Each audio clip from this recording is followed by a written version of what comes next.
is anything. If I had a cyst on my uterus, that would be considered an abortion. No, it's not. Yes, it is.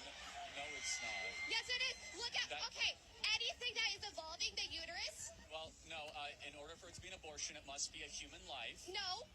Anything that is involving the uterus and you have to get rid of it, it is considered abortion. No. Abortion has been a big thing for a long time, and it affects people, and it hurts people. Is abortion anything that involves the uterus? That's what this young woman is claiming. Abortion actually isn't just any random thing happening to your uterus or any type of intervention going on to the womb. It's specifically about when there is a living embryo or fetus growing in your womb, and the abortion intentionally destroys the living human being.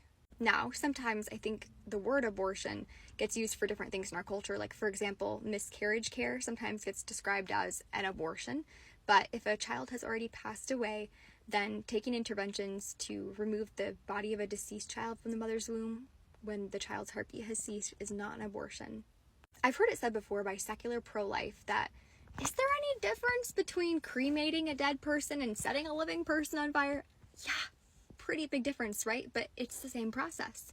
So just because something could be a similar process, if a baby is deceased and they're removing that baby, maybe in a similar way to an abortion might be performed, then it doesn't mean it's an abortion. It's simply miscarriage care.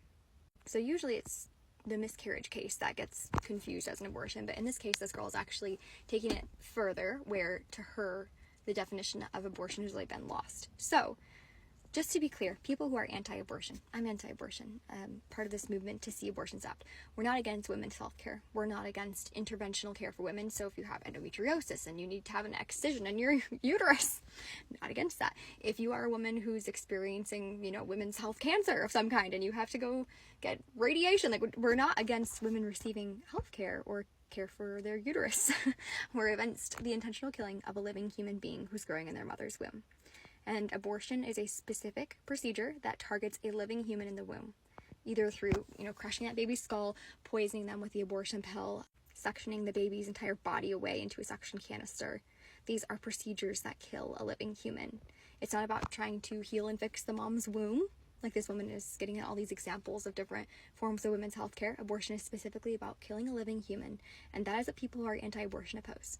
We oppose that because every human being, how do we start? How did our life begin? Two human parents reproduce together. That produces another human. So even at the earliest stage, that is still a human life. And they are just as worthy of human rights as we are. We're just bigger human beings. And just because we might be more independent and more capable of caring for ourselves does not make us more worthy of human rights. Instead, every member of the human family has a right to be protected from violence. So, no.